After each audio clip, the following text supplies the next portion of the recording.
everybody, this is Jim the Tabletop Engineer, and welcome to a new video. What you're looking at is my 4-foot by 4-foot work table. This is where I get a lot of my gaming done. It's also where I craft, where I do a lot of my laser businesses work, gluing, painting, that kind of thing. But today I want to share with you something I've been working on for, it's been a few months. Some of you have already seen it in some of my videos, but I want to go ahead and give it a real detailed examination and tell you why I'm using it. I'm being very vague, aren't I? Let's get straight to it. Let me show you what I'm talking about. Hang on just a second. No, this is not it. You've seen this. This is my 3-foot by 3-foot swiveling play area. I have a 2-foot by 2-foot one. And I found that I needed something bigger. So I went 3-foot by 3-foot. It's nice and heavy. It is heavy. And it tends to stay put when it stops. So you really have to give it a good push to keep going. This is not what I want to share with you. However, this does define the play area. So hang on one more second. Okay, this right here is a 2-foot by 2-foot, approximately, not exact. It's actually a little more than 2-foot by 2-foot. But I want you to notice there's a bunch of holes, all right? This is not one big piece. This is a bunch of small 3-block or 3-square by 3-square 3D printed items. So 1, 2, 3, 4, 5, 6, 6 by 6. So I 3D printed 36 of these right there. Now, depending on your printer, I don't know how long it'll take. It takes me about, I want to say it was about 2 hours to print one of those. And my print bed was big enough that I could print 4 of them at a time. So typically during the day, I was keeping it going, printing just 1 or 2 and interrupting it, my 3D printer with other jobs. And at night, I would print 4. But you can tell, it took a while to print this many. And then what I did was I cut a piece of wood 2-foot by 2-foot on the bottom. That's why I say it's not quite 2 feet by 2 feet, because this is 2 feet by 2 feet, and you can see there's a slight overhang. And then what I did was I super glued all 36 of these down on here, and then I hit it with a black paint job. It's not perfect. The top was a mix of black and gray, and I just wanted it to have a consistent look. So I gave it a black paint job, and this is not it. Hang on one second. A lot of the war games I play are 2 feet by 2 feet, but some of them are 3-foot by 3-foot. So to expand this to 3 by 3, I printed this one, which is approximately 1 by 2 feet, and this can be put right next to it, and it creates a 2-foot by 3-foot play area. But if I want a true 3 by 3 or slightly larger, I can scoot this over, and then I printed up more of those tiles and created this one. This is a 1-foot by 3-foot. And then when you put it all together, when you fit it all together, I have a 3-foot by 3-foot play area. Now, this cannot be played on. I mean, maybe there is some, maybe you could throw marbles and see who could get closest to the center hole. I don't know. But this is not the final end-all product. This comes from a company called Dungeon Blocks. And what they sell, in addition to this, are small 3D printed blocks. You can see their logo on the bottom. These are designed, they're tapered, are designed to be dropped in. And you can make corridors, you can make walls, you can make, well, you can 3D print walls, or you can do what I do, and a lot of times is I just print out I just put down the room shape with no walls. Why do I do that? Well, for video purposes, I ask my viewers to imagine that this is a 3 by 3 room with walls, or maybe I have a door, and I'll show you those shortly. If I put walls up, depending on the video angle, sometimes it's hard to see into the room because the walls are usually about 1 inch to 1.5 inches tall. Dungeon Blocks does offer half walls, which are only about a half an inch tall, and they're nice. I've printed up a bunch of those. But over time, what I've decided is, I think for video purposes, I will go without walls, and you'll just see doors, furniture, and you'll just have to imagine the walls. And as you can see, I can turn it to face myself or my player, depending on where I'm standing on the rotating table here. All right, let me get a few more things. Hang on. All right, in addition to the tiles they sell, and they offer, these are smooth with cracks. The ones that I've printed the most of are the standard dungeon tiles. These have a stone look to them like this. And I think there's 3 different variations of this. And of course, then you can rotate them 90 degrees and you get some variability in it. But I've printed up, I don't know how many are in here, probably 50 to 60 of them. And I'm continuing to print more. And these just drop in, and you can use them to make corridors, for example, leading from one room to another. I actually use these to make rooms as well, and they are my most prominent printed one. I've printed the most of them, and what I did was because when you put them in, the sides aren't visible. You could paint the whole thing the same color, but what I do is I print up, like, let's say I printed up 16 of these. I just stick them to a piece of masking tape to hold them down, face up, and I take them outside and I just hit them with a spray paint. Because really, once they're inserted, all you're seeing is the top surface. Now, you can see the sides in some instances. So if that bothers you, like here, you can see here these sides didn't get painted. If that bothers you, flip them upside down and hit it. But I'm really going for what is visible. Hang on. Now, these have a rough surface to them. You could use them to make a room. Or if you print up enough of them, you could use them as the filler space.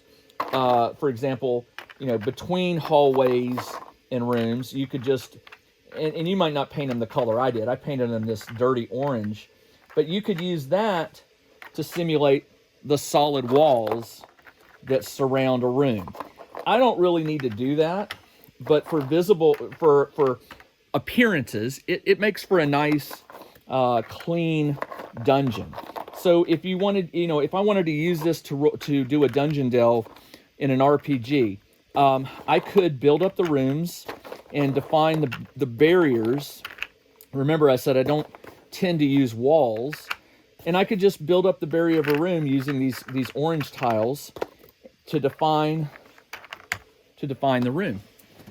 You can print up columns, torches, unlit and lit, doors, columns with chains, pools of water. Let's see, what else do I have in here? Tables, big fountains. Notice that this is 4 squares, so it can be inserted. What else do we have? Oh, I've got so many things in here. Here's a wooden a prisoner to tie a prisoner to a post. You've got treasure, loot, bags that can be placed. Here's a lever. Believe it or not, the original idea for this, called Dungeon Blocks, it was on My Mini Factory, and I think it's like $50, maybe $40, and they always have sales. It comes with over 100 tiles. 100. What you're seeing here is like maybe a tenth of what I can print out, and I'm slowly but surely building up. I tend to print what I need. So, for example, if I'm going to run an adventure that I know there's going to be like a prison cell, believe it or not, they have bars, iron bars. They stand about 2 inches tall. I could build tiles that have a room that is a prison. There are all kinds of tiles, and I'm going to post a link in the video description below where you can go download the free PDF that contains all the tiles that come in this basic dungeon set. Now, the cool thing is this company's not sitting still. Since they released this well over a year ago, they have been releasing new collections, and each collection is anywhere from 100 to 200 tiles, and they usually are between the $30 to $60 mark, if I remember right, depending on if you get a sale going on. And they have done one that is like an outdoor marketplace. They've done one that is ramparts and ruins, which you can make castles and, turrets and drawbridges, believe it or not. They have a graveyard one that is just nothing but able to build huge graveyards, and I am totally into that. I'm thinking I want to print out and make this 3 foot by 3 foot graveyard, which would make an amazing war game place to play. Now, are there any drawbacks? Yes. The drawbacks are these have to be printed. It's time consuming depending on your printer. Now, I can print 16 of these, the flat tiles, in about 4 hours, 3 or 4 hours. So I tend to print bulky things like tiles. I print those overnight when I'm sleeping. I'll print, 16 to 20, fill out my bed, and then in the morning I've got more tiles. It is time consuming. Things like this can take 2 hours. Some of the smaller ones will take an hour and a half. This fountain, if I remember right, was about 3 hours. Just depends. So you want to start your collection small. And I would recommend starting with just variations of tiles, like the rock, the smooth, and the stone. And that gives you enough to build out dungeon rooms. And then slowly, as you start needing doors and tables and columns, you print those out as you need them, paint them up. And what's really cool is they work so well. If you need 2 or 4 columns, you just pop out a tile, pop in a new one, and you're in business. Now, yes, they don't necessarily match the gray with the green, but you know what? We play a fantasy game of the imagination. You're just going to have to imagine it, or you need to create columns and paint the surrounding area to match the color. I'm just not going to go that far because it's just to give my players and me, when I play solo games, a visual element and things to hide behind and things to search behind and stuff like that.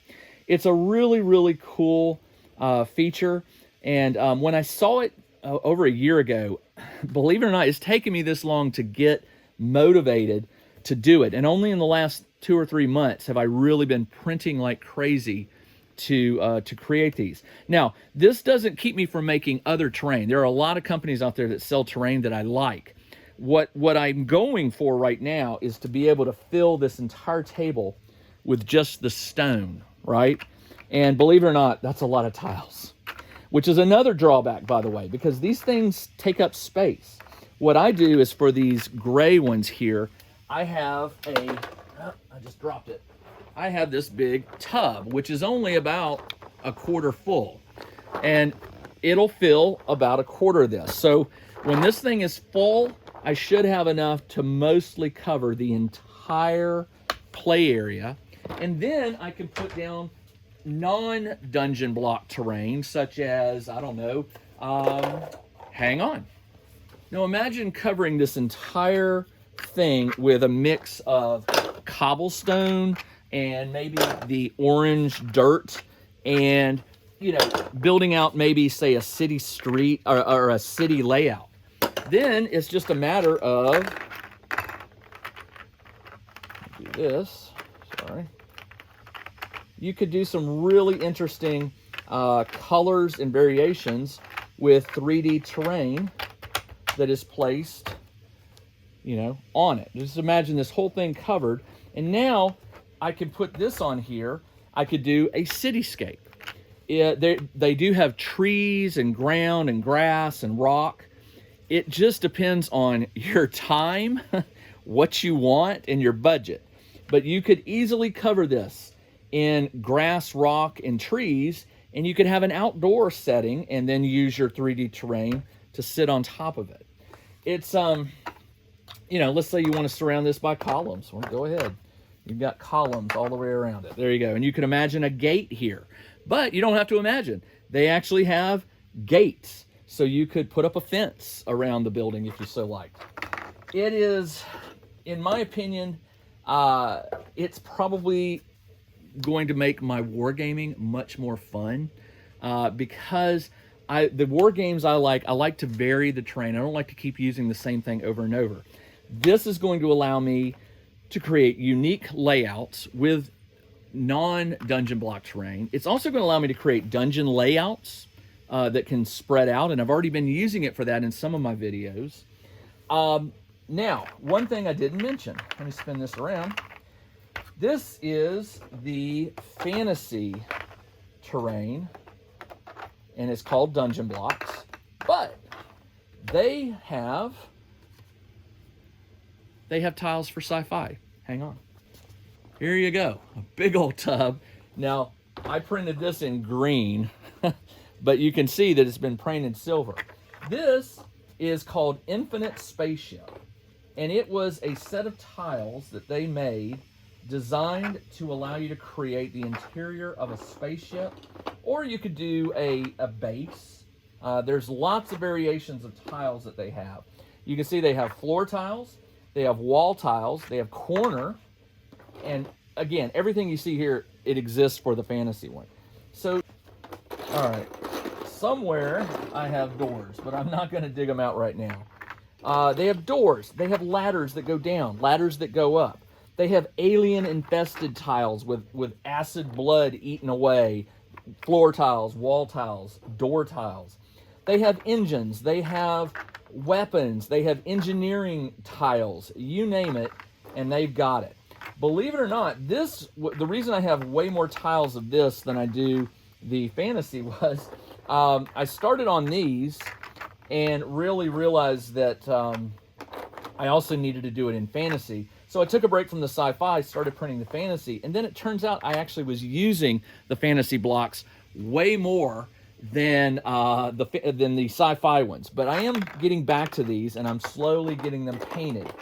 But this is called the Infinite Spaceship, and again, I'll put a link in the video description below so you can find these. But I'm quite pleased with how this is turning out, because what it's going to allow me to do, not just here at my house, when I want to play a game, I can set up fantasy or sci-fi. Now, it does take a little time to, insert all the tiles, but to me, it's just so much worth it. You could roll the mat down, yeah, and put up terrain and stuff like that. And that's the way I've been doing it for years. But I love the consistent look of these tiles. I also like the fact that I can break this down into 3 portable parts. If I'm going to a convention and I want to play a smaller game, I'll just take the 2x2. But if I want to make a 3x3 table, these 3 parts are not hard to carry. They're not heavy.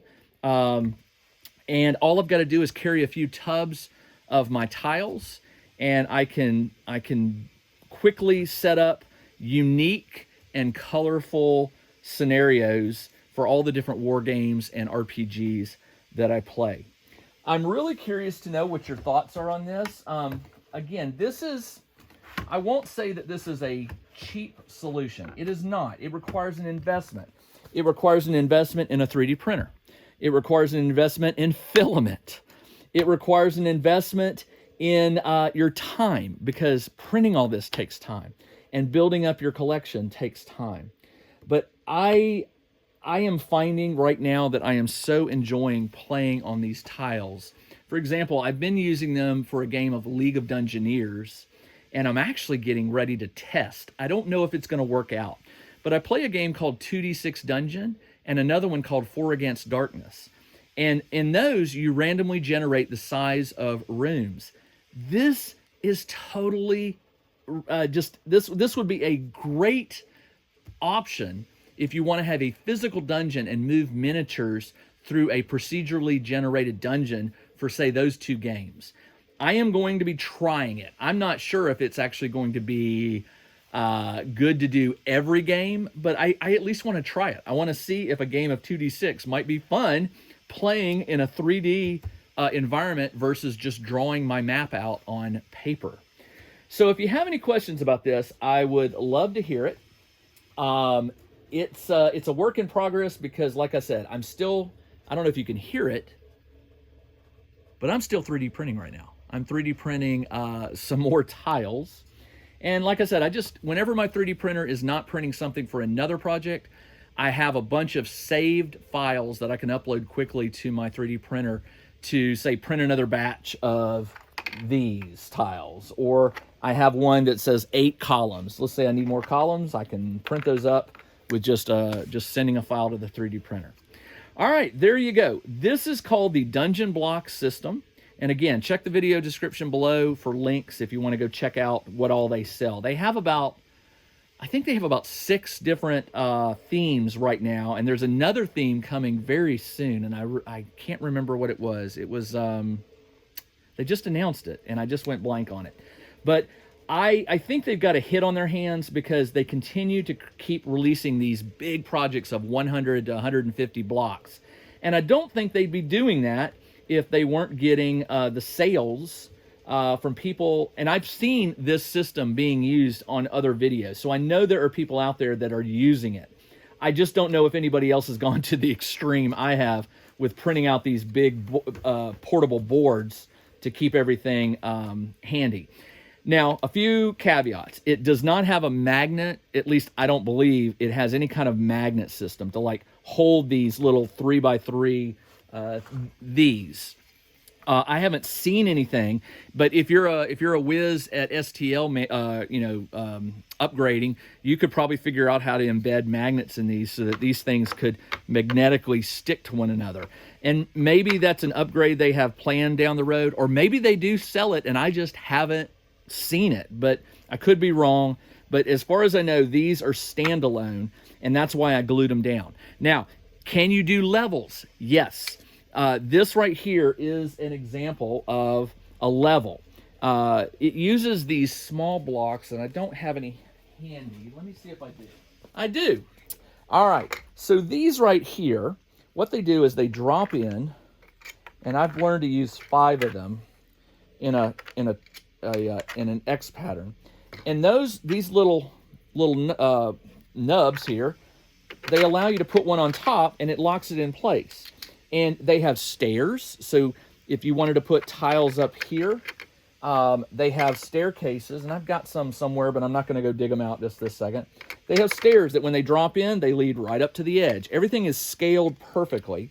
And again, if you want to have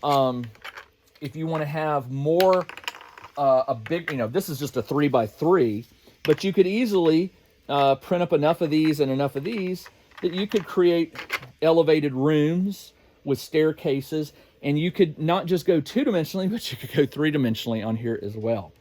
So lots of opportunities here, lots of possibilities. If you're good at creating STLs, you can easily take one of these, slice off the top in a piece of software, and add something that you want and print it out, and you would have a custom tile all your own. I don't think they have licensed the design of these yet, so that third-party companies can create their own. I don't believe they've done that. I don't know if they ever will. It might be interesting. I think they should entertain the idea, because I suspect there are a lot of 3D creators out there that could do some really interesting things with this base block, and given the opportunity to add more content, more themes, more genres, that kind of thing. Think about it. I don't play any Western RPGs or Western war games, but a Western theme with saloon and railroad tracks and fence lines and hotel, I could totally see other third-party companies offering up additional content that you could download. I think the significant investment in this, besides filament, is just time, because it did take a while to print up all these. But once you've got your 3x3 and these are done, then you start printing your tiles, and at that point it's just your imagination, what you want to see laid down. Do I ever want to turn this into a 4x4? Absolutely not. I have printed up enough of these. 3x3 is as big as I'm going to go, but if I wanted to go 4x4, I could print a larger piece of wood to go this way and a larger piece of wood to go that way, and make it 4x4, and you could keep going. But I think this is my max. This is as big as I want to go right now. All right, that's all I got. This is Jim, the Tabletop Engineer. Thanks for watching as I rambled on about this new product. It's not new, but it's new to me. I'm really having some fun with it, and I think it's going to really make my war games and RPGs a lot more enjoyable. And again, if you have any questions, post them, and I'll do my best to answer them. All right, that's all I got. I will see you in a new video. Until then, everybody, take care. Check out the new RPG and Wargame newsletter. Each week, the Tabletop Engineer shares news, products, Kickstarters, and much more related to the gaming hobby. It's free to subscribe, so check out the link in the video description below to sign up.